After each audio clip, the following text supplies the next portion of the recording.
జోగులాంబ జిల్లా కేంద్రము parade ground లో ప్రభుత్వ సలహాదారు AP Jithender Reddy, Nagar Kurnool MP Mallu Ravi, Gadwal collector BM Santosh, SP Srinivasarao, Gadwal శాసన సభ్యులు బండ్ల కృష్ణమోహన్ రెడ్డిలు పతాకావిష్కరణ చేశారు. జోగులాంబ జిల్లా కేంద్రము పరేడ్ గ్రౌండ్ లో ప్రభుత్వ సలహాదారు ఏపీ జితేందర్ రెడ్డి, గాంధీ అంబేద్కర్ల చిత్రపటానికి పూజలు చేసి పతాకావిష్కరణ, వందన స్వీకారం చేశారు. అనంతరం పోలీసుల కవాతు నిర్వహించారు. తదనంతరం విద్యార్థులు నృత్య ప్రదర్శనలు, విన్యాసాలు చేశారు.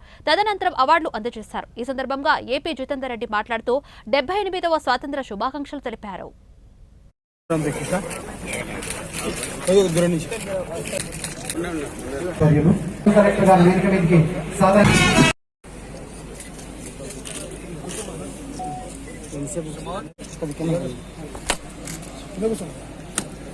అక్కడ పోతారు వాళ్ళు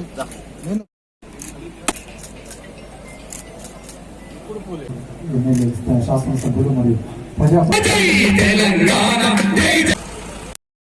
గౌరవ కలెక్టర్ గారు, ముఖ్య అతిథి వర్యులు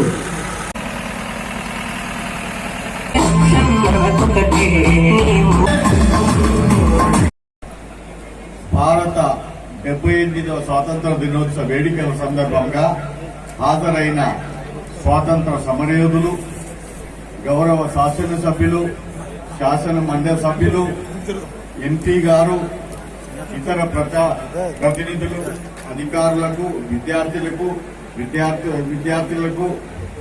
పత్రికా విలేకరులకు, జిల్లా ప్రజలకు మరియు ఎలక్ట్రానిక్ మీడియాకు ప్రతినిధులకు నా హృదయపూర్వక స్వాతంత్ర దినోత్సవ శుభాకాంక్షలు తెలియజేస్తున్నాను.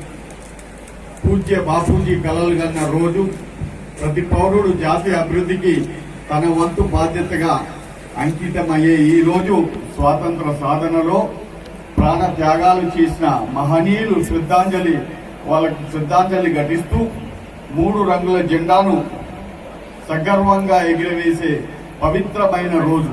ఈ రోజు స్వాతంత్ర భారతదేశ 78వ ఏట అడుగు పెడుతున్న ఈ శుభ సందర్భంగా దేశభక్తుల త్యాగాలను, ధైర్యశక్తులను, సామర్థ్యాలను స్మరించు